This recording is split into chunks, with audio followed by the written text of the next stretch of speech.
Greetings, Homo sapiens. Hey guys, welcome back to my channel. I hope that you are all doing very well. Sorry it's been a hot minute since I last uploaded. I don't really have an excuse for that, but I did have finals, so I'm gonna use that. Even though I didn't really study for finals, I'm gonna use that as an excuse for this. Anyways, a while ago I watched this really cool TV show called The Wilds.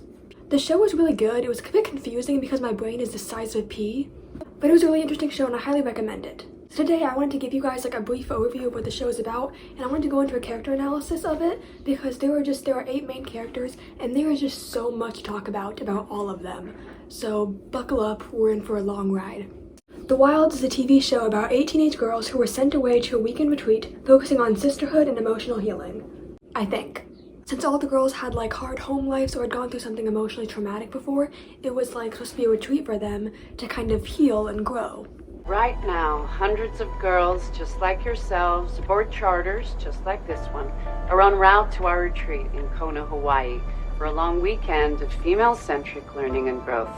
However, on their way to this retreat, their plane unfortunately crashes and they end up on a random island in the middle of God knows where. I didn't reach out for comfort. I didn't cry. I didn't shut everything out.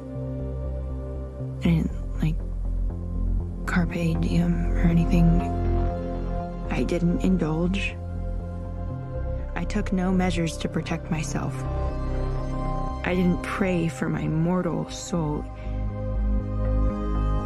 Here's what I did. I sat in my fucking love puddle and thought about a guy. There they have to sort out their differences and work together to survive.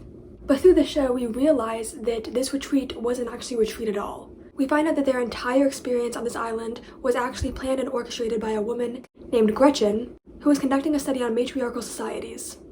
To put it simply, she wanted to put 8 teenage girls on an island together and kind of study how they work together and how they were able to create a functioning society. Her hypothesis was that women would be able to work together in peace and harmony and create a functioning society without the problems that we see in our everyday world. She seemed to think that with this evidence, she would be able to present it to the public and that more positions and power would be given to women. Spoiler alert, they also tried to kill each other, but so I want to start with Leah, who is like kind of the main character of the show. She's the one that we see most like in the first episode. Leah is a teenage girl who was sent to this retreat following a messy breakup and being hit by a car. Yes, those both happened like right before this. So basically there was this guy who used to go to her high school and he actually wrote a book. And so all the students at her high school had to read that book because because alumni, whatever, and as she reads this book, she becomes obsessed with the author, who's like a 30-year-old man. And she's able to feed into this obsession when he actually comes to her school to promote his book, since that was his old high school. Please welcome Jeffrey Galantis. Carrie's wish was simple: for something to finally happen to her. Something that would add color to the bland desert of her life. When she arrives there, her teacher asks somebody if they can give him a ride home because she can't and Uber doesn't exist or something, I don't know. Now if you've watched the show, you will know that it's so weird how that happens. Because first of all, why would this teacher ask her 16-year-old student to drive home a random 30-year-old man that she's never met? Or ask a student that, because I believe that the teacher asked another student that, but then she volunteered. But it was. Hey, Ian. I'm supposed to take Jeff back to his hotel after, but I am out to my goddamn eyeballs in AP prep. Can you give him a lift? Wait, Jeffrey, Jeff? Yeah. I would, but my brother... I'll do it. Oh, God, thanks. You are... What? What the fuck? Which I would be really weirded out if I was oh yeah, this 30-year-old man doesn't have a ride home, and some 16-year-old girl was I'll do it. That's a bit sketch. And as she's driving them home, she actually asks him if he's hungry, and they end up having food, and then after that they end up texting a lot and going on a few dates, and eventually they actually sleep together when she tells him that she's 18. It was he confessed to her one night that he wanted to kiss her, and she was oh, I turn 18 in 2 weeks. And then there's the pivotal text. It will probably come around midnight. And it will change everything.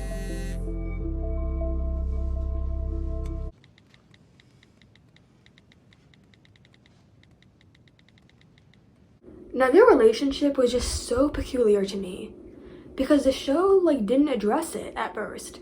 Like, I was just sitting there and I didn't know how old she was at first. Like, you knew that she was in high school, but I didn't know how old she was. So I was like, okay, I don't know how old this girl is exactly, but I know that she's in high school and I know that he's, like, in his 30s. Are we all just gonna pretend that's not weird? Anyways, she told him that she was 18, obviously, and they, like, slept together on her 18th birthday. That's not creepy.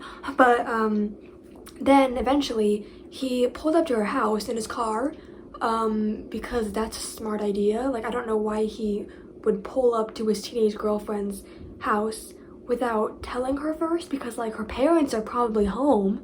But anyways, we're gonna ignore that.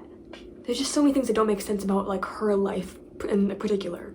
She goes to his car and she's like, oh my gosh, I had to tell my parents that you were an Uber, because why else would a random 30-year-old man pull up your driveway? But also that doesn't make sense because she has a car, so why would she order an Uber? Like, this doesn't make any sense.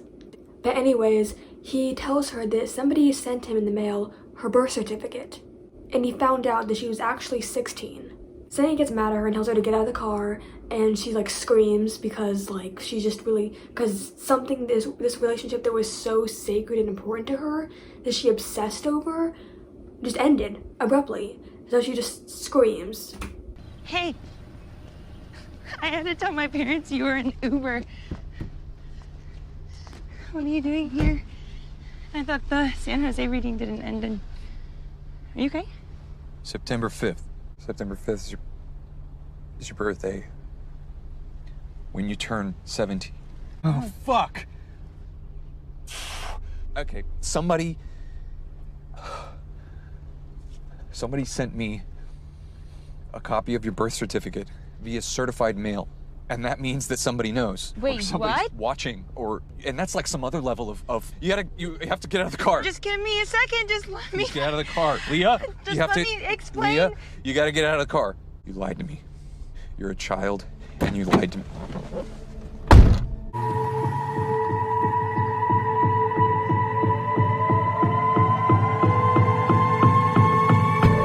And I guess her parents don't see their teenage daughter get into an Uber, then walk out and scream. But also, who sent him her birth certificate? Like, I want to know that, because I feel like it wasn't her parents. Because if her parents found out what she was doing, then wouldn't they have just confronted her personally and said, hey, like, stop this, and maybe taken away her phone or something? Like, I feel like they wouldn't have gone as far as to, like, send her birth certificate to the guy. But yeah, that's her backstory. After that breakup, she gets hit by a car and she just goes into a downward spiral. The retreat was my mother's idea. She thought it would be, like, therapeutic. Private plane, honey. Direct to the big island. If that doesn't boost you out of your funk, I don't know what will. Please don't refer to my emotional devastation as a funk. Leah, I know you're recovering from some kind of breakup. And I know you're not wild about this trip, but your father and I are kind of at a loss for how we can help. Now, I personally hated Leah's character. I hated her because she reminded me of myself. Not because I'm having an affair with a 30-year-old author, although that would be pretty scandalous and sick. No, my teenage years aren't that exciting so far. But because of how obsessive she is. See, I relate to Leah a lot because our minds work in a very similar way. Once we get our mind on something, that is all we think about. We will figure out everything. If I'm obsessed with something, I have to figure out everything about that thing, or else, like, I just can't function. Like, when I'm obsessed with something, information about it is like a drug to me. I have to, like, figure out everything about it. She develops an obsession with somebody and it drives her mad, and I can relate to that a lot. I know that compared to the other girls, her life didn't seem that bad. I know some people were like, oh, like, why is she even here? And, you know, she just went through a breakup or whatever. Like, you know, this is silly. But I understand that the other girls, they did have it a lot harder. But as somebody whose mind works that way, as somebody who understands her obsessive nature, it sucks. It does. Like, it just consumes you. It's exhausting. And it is heartbreaking. It's terrible to feel that way, to have obsessions that, like, drive you insane. I understand her a lot in that way. Trust me, it's awful. So I understand why it hurt her so much. Not exactly because of something traumatic that happened, but just because she was tortured by her own brain. And that, let me tell you, is pretty bad. Like, we don't want to obsess over things. We don't want to be like that, but we just genuinely cannot control it. And once we give in just a little bit to our obsessions, we're gone from there. So on to our next character, Fatin. Fatin was a talented musician who was sent there by her parents after she found out that her father was cheating on her mother, and she leaked her father's nudes as revenge. Now, do I think that's the best way to respond to this? No. Because first of all, she just sent her father's nude photos to a bunch of random, innocent strangers who did not need to see that. Don't send nude photos to people that don't ask for them. But also, it did negatively affect her mom because, like, I think it affected her mom's business after the news came out that her father was cheating. So I do disagree with what she did for that, but I also hate her parents. Like, her parents suck. Especially her dad. I thought her dad was chill at first because, like, he seemed to understand her, he was nice, but then when she exposed him for cheating, he sent her away to this retreat and then was planning on sending her to boarding school afterwards because she was a danger to the family. And I was like, okay, yes, what she did was wrong. She should have just personally confronted her mom and said, hey, I found this. That way it didn't affect her mom or anything, but like that way, like, it didn't, you know, affect her career or anything. But also, are we gonna ignore the fact that he cheated? Like, there were no repercussions for him. They both just got mad at her. It seemed like her mom was more sympathetic towards her. Like, it seemed like her mom was just genuinely hurt and didn't want to accept what her husband did. That's kind of what it seemed like. Like, I don't think her mom was, like, genuinely angry with her. But her father, I was like, you're the one who cheated. Why are you putting all the blame on your daughter for exposing you? It's like, what? I also just really liked Fatin's character in general. Like, she just seemed nice and, you know, funny. I liked her relationship with Dot. You know, they would joke around, those two. I thought they were nice. What, like 37 condoms and your birth control pills? Planned Parenthood poster child over here. I do my best. Hey, any chance this is some kind of icy hot knockoff? Yeah, no, that's lube. Okay, make it more media friendly.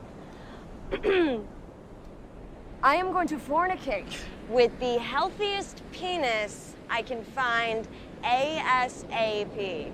If you're looking for a roommate, I might be interested. Dorothy, are you offering to be my live-in muscle? Yes. Obviously, yes. People are gonna assume we're lovers because, let's face it, those cargo shorts still scream gay. And most of all, I liked how they portrayed an ultra-feminine, sexually active teenage girl without demonizing her. Because what we see all too often in the media is we portray feminine, sexually mature teenage girls as terrible. We didn't see that with Fatin. Fatin didn't have any issues. Like, she was a nice person. Like, she stands up for herself and she doesn't take anybody else's crap, but not in a bad way. Like, she's just a nice person.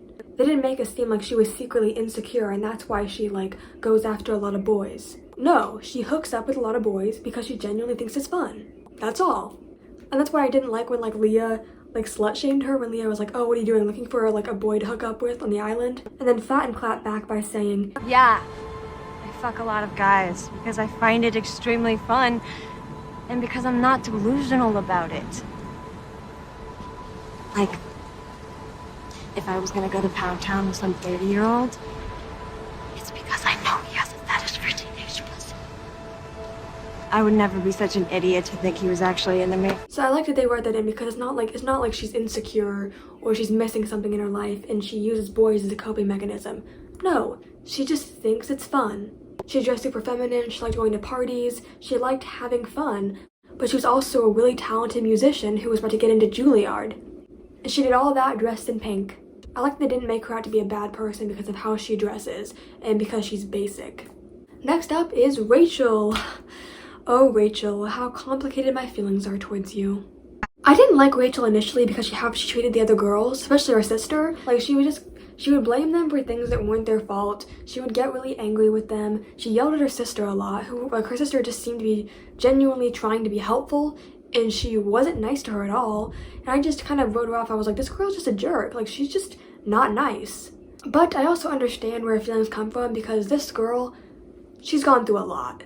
Not only does she have the constant pressure to live up to the expectations of her sister, because her sister Nora is like a genius, you know, like, I mean, her parents love both of them, but I think she knows that her parents can relate more to Nora because her parents are really intellectual and Nora is kind of more like them. So from a very young age, Rachel has felt kind of inferior to her sister. And then she found diving, which was something that she was really good at. And for her to work her butt off to be this elite athlete and live up to expectations, and then to just be told that she's not going to get any better because of her body, my gosh, that must have been terrible. Because I think that Rachel's somebody who really wants control in her life. In her mind, she can do anything as long as she works hard for it, which is a good mindset to have, because she's a hustler, you know. She's very serious about her life. She knows what she wants to be, she knows what she wants to go, and she is willing to work for it. When her coach told her, you're not going to succeed, it's not because you're not working hard enough, it's because you don't have the body for it. Her body, the way she developed, something that's kind of out of her control, to be told that something that's out of her control is going to stop her, that must have just destroyed her. And so she tried to control it. She developed bulimia. And as somebody who has struggled with disordered eating, calorie counting, body dysmorphia, just genuinely having a bad relationship with food, I completely understand her. It sucks. Looking in the mirror and never being able to see what other people see, it sucks. Overanalyzing every single part of your body and never being able to listen to other people when they tell you what you look like is the worst. So I understand her. I just didn't like how angry she got with the other girls, because I feel like she got mad at them for things that weren't their fault. Like, for example, when she dropped the mirror and then Leah tried to go get it, and then she started screaming at everybody because the mirror was gone. I was like, that was your fault. You're the one who dropped the mirror because you were angry, and then Leah tried to go get it and almost died getting it, and then you yelled at all of them afterwards. I was like, what? I feel like she just had a lot of anger in her, and she tried to blame it on everybody else around her, even when they weren't doing anything, and that's what made me not like her. She had reasons to be angry. I hope that she works through that in the future and doesn't take it out on everybody else. Next up is Nora. I really like Nora's character. I thought that she was just a genuinely good person, you know? I related to her a lot because we're both kind of socially anxious. I think she actually has a thing though. She has acute social anxiety, I believe. I don't have that, but I am I'm kind of socially awkward too. I don't know what to say to people. Sometimes I don't know how to respond in social situations. And one of the things that I relate to her most about is the fact that she tries to help, but she doesn't know how. And oftentimes she ends up making the situation worse or irritating the people around her because she doesn't know when to stop. Is this helping? Because if it is, I won't stop you. You think I'm doing this shit on purpose? No. Because it could be motion sickness. Or the fact that we just woke up in a fucking nightmare, right, Nora? I was just asking, Rachel. No, you weren't. You were treating me like a child, like you always do. I mean, that's why we're here, right? True, that's not true. Yes, it is. You got it in your head that you didn't protect me, and now we're here. When you ran your mouth off to Mom and Dad, what did you tell them, Nora? Nora, what did you tell them? I was worried about you and maybe you needed a break. Great. Great fucking break, right? And I get that a lot because sometimes I have trouble reading the room. I'll just be droning on and on about things and I don't realize that I'm irritating people or boring people, or I don't really that people don't care about what I'm saying, or I'll see somebody in distress and I'll try to help them, but I don't know how to, so I end up just making them feel worse, or just feeling really awkward, just not helping at all. So I really relate to her in that way, that we both try to help, but we just don't know how, because we're bad at reading other people, understanding what they need. If I see somebody crying or something, I feel bad. I think I have a lot of empathy, but when I see somebody crying, I don't know what to do with it. I'm just I'm not good at lending emotional support, so I try to give them logical reasons or logical solutions to their problem. I'll try to tell them things and give them solutions to their problems in ways that I think are logical, but people don't always want that. Sometimes they just want somebody to listen and be there for them, and I'm not that good at that. So I related to her life. I feel that's how she feels a lot with her sister. I feel like she wants the best for Rachel. She wants to be there for Rachel, but oftentimes she doesn't really understand what Rachel is feeling, or how she doesn't understand how to help her sister. It's not that she's a bad person, she just doesn't understand how to help people, and I relate to that a lot. Next up for discussion is Shelby. Good old Shelby. Honestly, I really liked Shelby's character a lot. I thought that she was a pretty nice girl who just had kind of a bad home life. And not in the way as in like she had financial struggles or her family was abusive, but in the way that they instilled shame in her for something that she couldn't control. I think she just felt the constant pressure to conform to an image. She wanted to be this perfect Christian daughter and like pageant girl. Then when she figured out her sexuality, that complicated things. She was a pageant queen, a friendly soul, and a die-hard Christian with a secret that would change her life forever. I knew that Shelby was gay in the first episode. Like, I knew it. I just looked at her and I was like, yay. Especially with like the sexual tension between her and Tony in like the first episode, which I don't really like Tony and Shelby's relationship, honestly. I felt that in the beginning, Tony was like really mean to her for no reason, like all the time.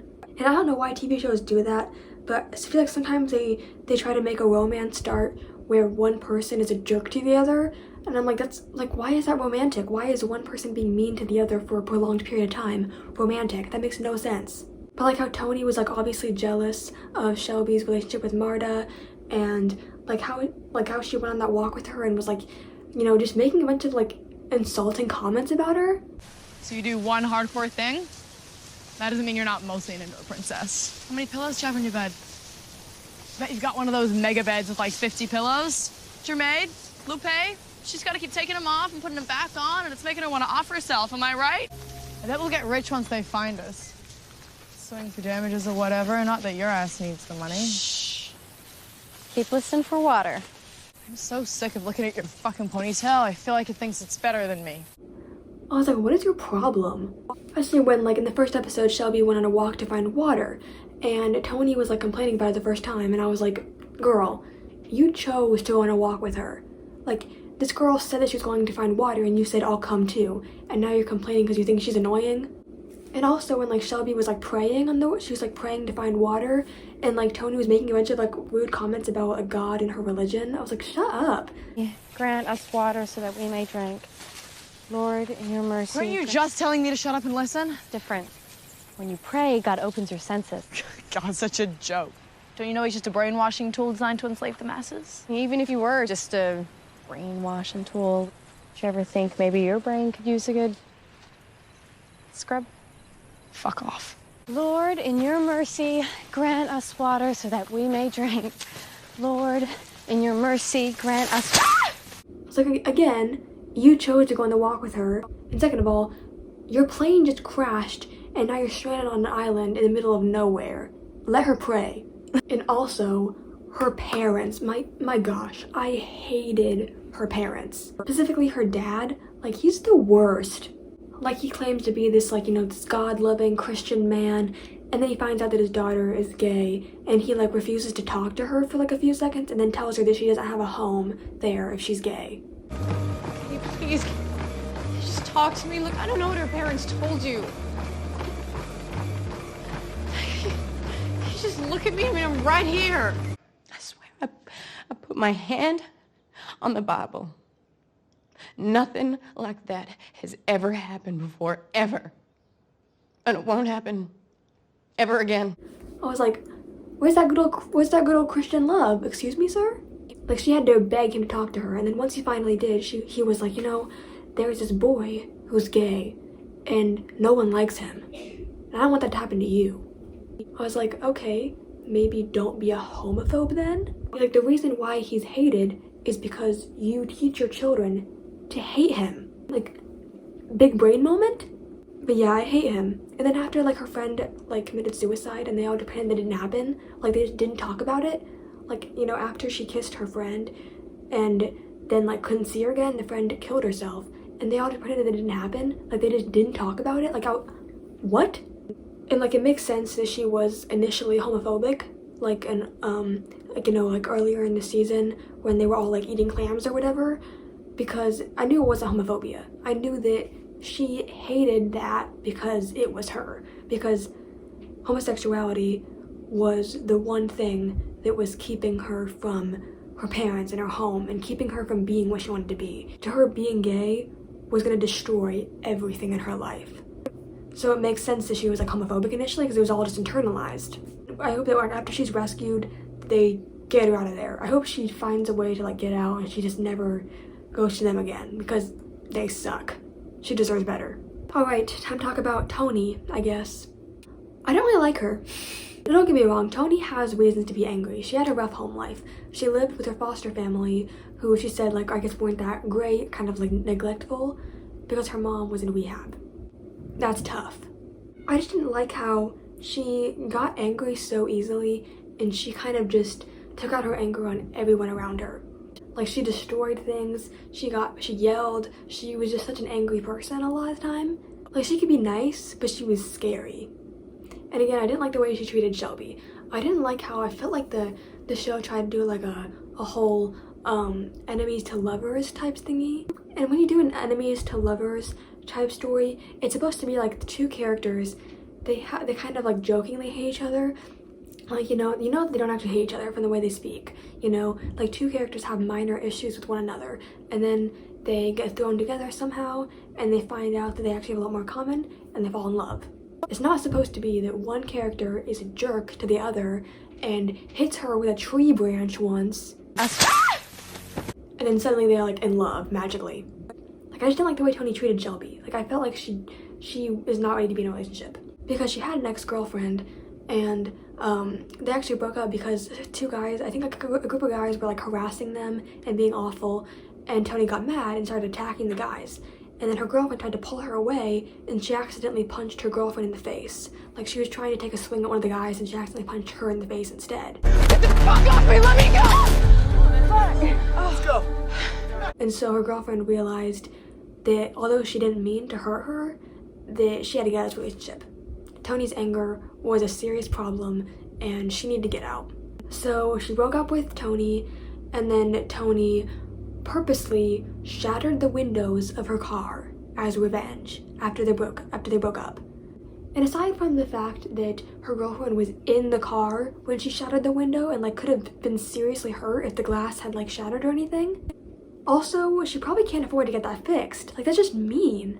She didn't buy her car. Her car was like her grandma's old car, so she probably couldn't afford to get that fixed. Like, I felt that her anger got so bad that she was just very impulsive, and destruction was her outlet.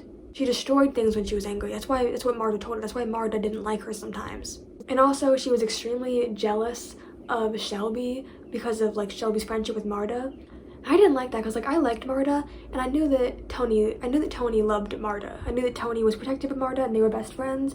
But also I felt bad for Marta in that way, because imagine having a friend whose anger issues are so bad that you're the only one who's capable of cooling them down. And imagine how Marta felt knowing that if she gets another friend, Tony could get jealous and blow up at any moment. Like, I feel like Marta even had to like walk on eggshells around Tony, and I felt bad for her for that. Overall, I don't think that Tony's ready for a relationship. I think that Tony needs to, like, you know, take some serious anger management courses. She needs to sort herself out before she is able to love somebody else, because even though she does love them and she might feel protective of them, it's just her anger gets in the way of everything. Alright, Marty. I liked Marty a lot. She was so like caring and considerate and just a good person. She was Tony's best friend and the only person who was able to cool Tony down a bit. She's indigenous, as we see a lot of her culture in the show. She loves animals. She even refuses to eat meat until she has to like kill a goat because they're like stranded on an island, you know, and they have no other food. So she actually does eventually to eat a goat, but besides that, like, she cares about animals a lot. And she was just really a nice girl. And I think she connected with Shelby a lot because Shelby kind of matched her energy. Shelby was this bright spirit. Now Marty, like all the other girls, does have childhood trauma as well. We find out that when she was a child, she was actually molested by like her doctor or physical therapist or something. And at first she denies it. Like, you know, that trauma is so deep rooted that even she refuses to accept it or address it. When a lot of girls were coming out and saying, hey, this man hurt me when I was a kid, and they were finding out that he was this terrible monster, she refused to accept it. She was like, no, he was nice to me. Like, he never touched me. But as those memories resurfaced, she actually eventually ended up like wetting the bed because of it. Because like, if you don't know, wetting the bed is a very common sign of like anxiety or abuse. So as those memories resurfaced, she had to face that. She was a very, very strong girl. I hope that we see her in season 2, because like we didn't see her at all after they were rescued. So like I hope she's not dead, because like she was a really good character. I liked her a lot. Last but certainly not least, Dot. There's honestly nothing bad to say about Dot, honestly. She's hardworking, she's really nice. I like the relationship she had with Fat, and as I said previously, like she didn't complain a lot, and she got things done. Dot was used to being a grown-up as a teenager. She lived with her father, who was terminally ill, and she was kind of his like full-time caregiver along with another boy that worked for them.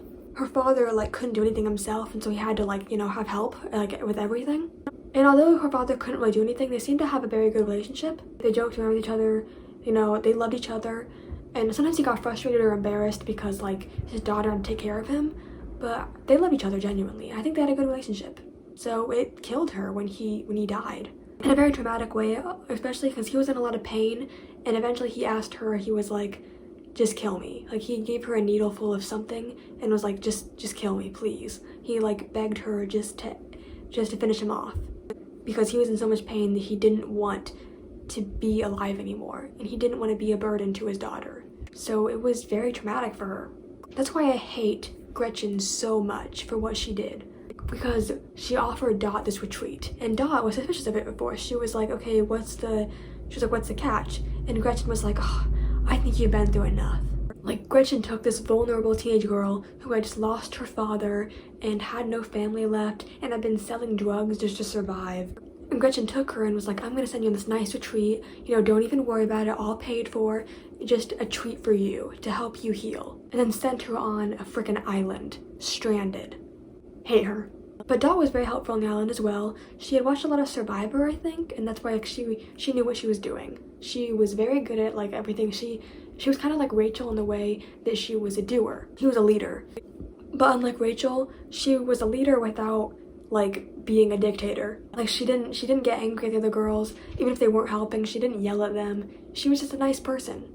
Her and Rachel had like, you know, the same like hardworking mentality, but I like Dot better because she seemed compassionate as well. So that concludes my character analysis. I hope you guys enjoyed. If you haven't watched the show yet, then this probably made no sense. But if you haven't watched it, go ahead, it's on Prime Video. I hope you guys enjoyed this. Thank you for listening, and I will see you guys next time. Stay safe, y'all.